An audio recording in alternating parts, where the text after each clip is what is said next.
안녕하세요. 아빠가 들려주는 스파이더맨의 실상, 과학 유튜버들 뭐하나, 이런 이야기를 하도록 하겠습니다. 스파이더맨이 빌딩을 누비고 있습니다. 그리고 거미줄을 뿌려서 이렇게 타잔처럼 이렇게 가는 운동을 하고 있죠.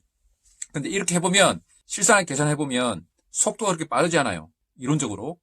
그리고 속도를 빨리 하는 방법들이 몇 가지 존재할 수 있습니다. 몇 가지 가정들이 필요하지만 그 이야기를 좀 해보도록 합니다.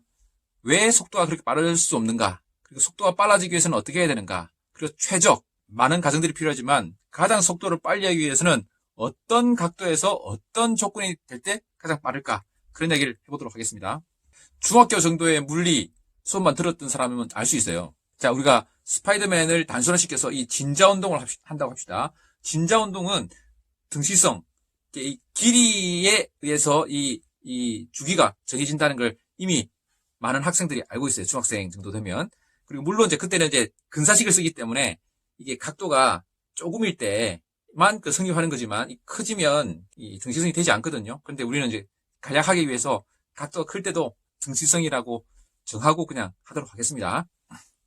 자, 그러면 이 길이가 L이라고 쳐요. L. 라지 L. 이 각도가 90도. 이쪽 세타는 45도가 되는 거죠. 이렇게 가는 진자운동을 상상해 보세요. 자, 그러면 이때 주기란 것은 한 번 갔다가 제자리에 들어올 때의 시간이거든요. 그 시간은 공식이 이렇게 돼요. 루트 L에 비례한 거죠. 길이가 길어지면 길어질수록 천천히 해서 한 번 온다는 거예요. 루트 L에 비례합니다. 자, 그러면 이 가지고 속도를 계산할 수 있겠죠. 속도는 거리 나누기 시간이잖아요.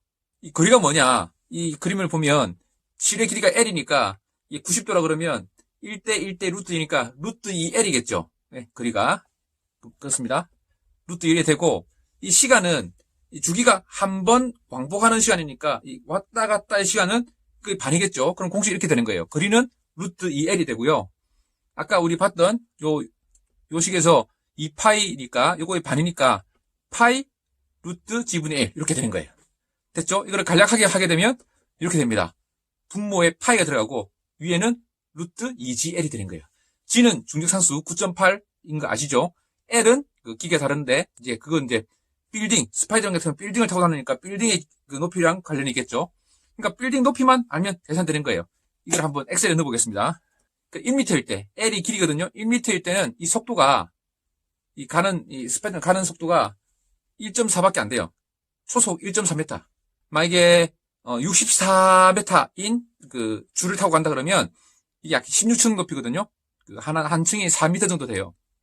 그러면 초속 11초.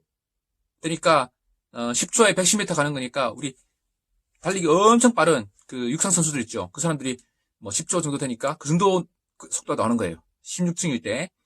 그리고 한 50층일 때, 그러니까 200m죠. 길이가 200m 될 때 그 약 2배인 초속 19.9, 약간 초속 20m 정도 되는 거예요. 물론 우리 같은 사람보다 훨씬 빠르지만 그래도 어벤져스라든지 이렇게 마블은 다른 영웅들에 비해서 다른 사람들에 비해서는 너무 느리잖아요. 스파이더맨이. 생각보다 빠르지 않다. 이런 것을 첫 번째 말씀드리고, 그러면 어떻게 하면 빨라질 수 있느냐를 생각해 보겠습니다. 아까 그 그림을 처음 보세요. 이 그림을 보면 처음에 샥 하다 처음에 일단 정지돼 있어요. 자, 내려갑니다. 내려갈 때 점점 빨라지다가 다시 여기 왔을 때는 딱 멈추죠. 다시 또 이렇게 되는, 이게 진자운동이거든요. 그런데 스파이더맨이 요 밑에 쓰는 속도가 되게 빠른 거예요. 위치의 에너지가 속도 에너지가 되니까 올라가면서 위치 에너지 높아지면서 그 다음에 속도 에너지가 제로 되는 거거든요. 그러니까 이 스파이더맨이 쭉 갈 때 여기서 이쪽 줄을 놓고 다시 다른 줄을 이렇게 착 뻗고 이쪽 줄을 착 뻗고 그렇게 하면 안 되는 거예요. 그러면 속도 에너지가 제로가 돼버리는 거예요. 이 위치 에너지 높지만. 그러니까 중간쯤에 줄을 놔야 돼. 이쪽 줄을 놔야 돼요. 그러면 이 위치 에너지는 제대로 높지 않지만 속도 에너지가 있거든요. 즉 속도로 가는 에너지가 딱 있는 상태에서 줄을 놓고 다시 그래서 이때는 포물선 운동을 하겠죠. 원 운동에서 줄을 넣었으니까 다시 포물선 운동을 합니다. 그때는 옆으로 가는 속도 컴포넌트가 남아있는 거예요. 남았다가 다시 또 어느 정도 내려왔을 때 이때 다시 또 줄을 탁 뻗어서 줄은 아주 순간적으로 뻗어진다 치고 한 다음에 다시 또 이걸 타고 내려가야 속도 컴포넌트가 어느 정도 유지된 상태에서 최대한의 속도를 계속 유지할 수 있는 거죠. 그래서 진자운동을 충분히 여기까지 갔다가 놓고 다시 이렇게 가서 제로 됐을 때 가고 이렇게 하면 안 되고 중간에 줄을 놔야 된다는 거예요. 줄을 놓고 당분간 채공을 해서 포물 운동을 하다가 다시 또 손을 뻗어야 되는 거죠. 그게 사실 영화에 보면 그러거든요. 줄 탁 끊고 나서 빙 돌고 뭐 약간 좀 하다가 다시 줄 탁 뻗잖아요. 그러니까 그 채공 시간이 꼭 필요하다는 거예요. 자, 그러면 언제쯤 줄을 턱 놓고 언제쯤 채공을 하다가 다시 또 줄을 뻗어서 원운동을 하느냐. 결국 원운동, 포물선 운동, 원운동, 포물선 운동을 하는데 이게 어느 정도 컴포넌트가 있을 때 가장 속도가 빠를 것이냐. 그리고 그 속도는 얼마나 될 것이냐. 이거는 과학 유튜브들에게 남기도록 하겠습니다. 그렇게 어렵지 않아요. 계산해보면. 단순 공식으로 하게 되면 당연히 요즘 얼마나 과학 유튜브들이 계산을 잘해요. 뭐 양자역학도 하고 뭐 엄청난 걸 많이 하는데 요 단순한 요 공식을 누군가 계산해 줄 거라고 생각합니다. 그래서 뭐 가정은 몇 가지 가정만 하면 돼요.